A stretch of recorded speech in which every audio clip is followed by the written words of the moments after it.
eu la parole à Amine tout à l'heure avec la présentation de ce qu'était une addiction. Bien évidemment, aujourd'hui, on ne pouvait pas faire une journée des addictions sans faire un petit clin d'œil à Michel Reynaud.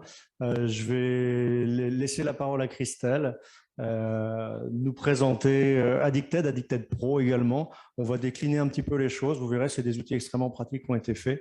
Et à l'origine, c'était Michel qui était là. Oui, alors effectivement, Addicted, c'est une création du professeur Michel Reynaud, hein, qui nous a malheureusement quittés il y a 2 ans. Il était lui aussi psychiatre addictologue, hein, comme Amine, et un des pères fondateurs de l'addictologie à la française. Michel était convaincu de l'utilité des outils numériques pour venir en aide aux personnes addictes. Et donc, avec Addicted, il a imaginé 3 ressources principales qui peuvent être utilisés par vos collaborateurs dans le domaine de l'entreprise, hein, des services publics, par aussi les médecins de santé au travail, les infirmiers de santé au travail. C'est tout d'abord des tests d'auto-évaluation qui vont permettre à la personne addicte ou à son entourage ou à l'infirmier, médecin du travail, de pouvoir peut-être avoir une prise de conscience sur la consommation qui n'est peut-être pas maîtrisée ou le comportement qui n'est peut-être pas maîtrisé. Donc ça, c'est un premier outil. Le deuxième, c'est de pouvoir géolocaliser un addictologue proche de son domicile ou proche de son lieu de travail. Donc ça, c'est un outil intéressant pour la personne addicte, mais aussi pour l'infirmier et le médecin du travail, pour orienter la personne qu'il reçoit en consultation. Et puis un forum, donc là c'est complètement anonymisé, si la personne n'est pas encore prête à passer le cap d'une prise en charge médicale, un forum qui est animé par des patients experts, hein, donc qui ont connu l'addiction, qui s'en sont sortis et qui ont fait le choix, une fois qu'ils s'en sont sortis, d'accompagner des personnes addictes. Ils ont donc été formés pour cela. Et donc, ils interviennent sur ce forum, hein, qui est complètement anonymisé, où ils les écoutent, où ils conseillent, ils font des recommandations.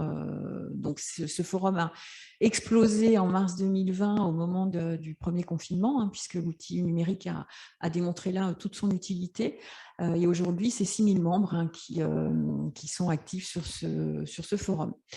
Et puis, la MILDECA, qui est la mission de lutte interministérielle contre les drogues et les conduites addictives, a trouvé qu'Addicted était vraiment un très bel outil, un très bon outil, très utile, et a demandé au professeur Michel Reynaud d'en créer la version professionnelle. Donc, c'est ce qu'il a fait, avec le soutien aussi de l'AINF. Et aujourd'hui, Addicted Pro est soutenu aussi par le Fonds de lutte contre les addictions. Et donc, Addicted Pro, c'est un portail là, qui s'adresse spécifiquement aux dirigeants d'entreprise, aux managers, aux responsables des ressources humaines, aux partenaires sociaux, aux services de prévention de santé au travail et puis aux collaborateurs eux-mêmes s'ils souhaitent le consulter, puisqu'on y retrouve encore des tests d'auto-évaluation avec des conduites addictives vraiment encore plus propres à l'entreprise, hein, comme l'alcool, le tabac, le cannabis, les écrans. Et puis, alors, ce que nos internautes adorent, ce sont les fiches pratiques. Alors, on va peut-être faire un petit focus voilà, sur ces fiches pratiques. Donc, il y a 3 thématiques de fiches pratiques, hein, pour pouvoir se renseigner, pour prévenir et pour réagir.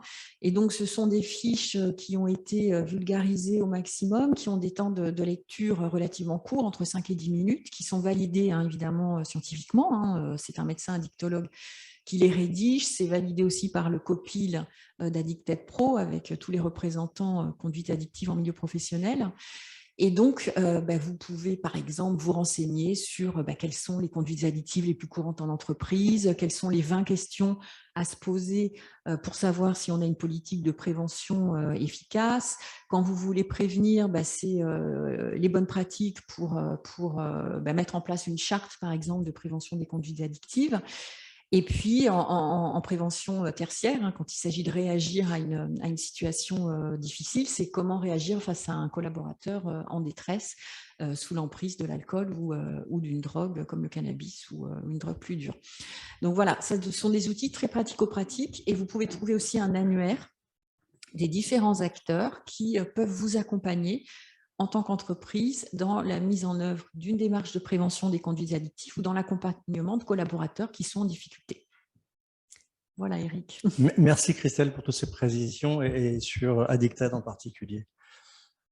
On va faire juste un petit résumé sur ce qui nous a été dit sur cette table ronde. Donc, Amine nous a expliqué un peu ce que c'était les addictions avec d'un côté la consommation d'un produit et le comportement qui nous éloigne de la capacité à s'abstenir.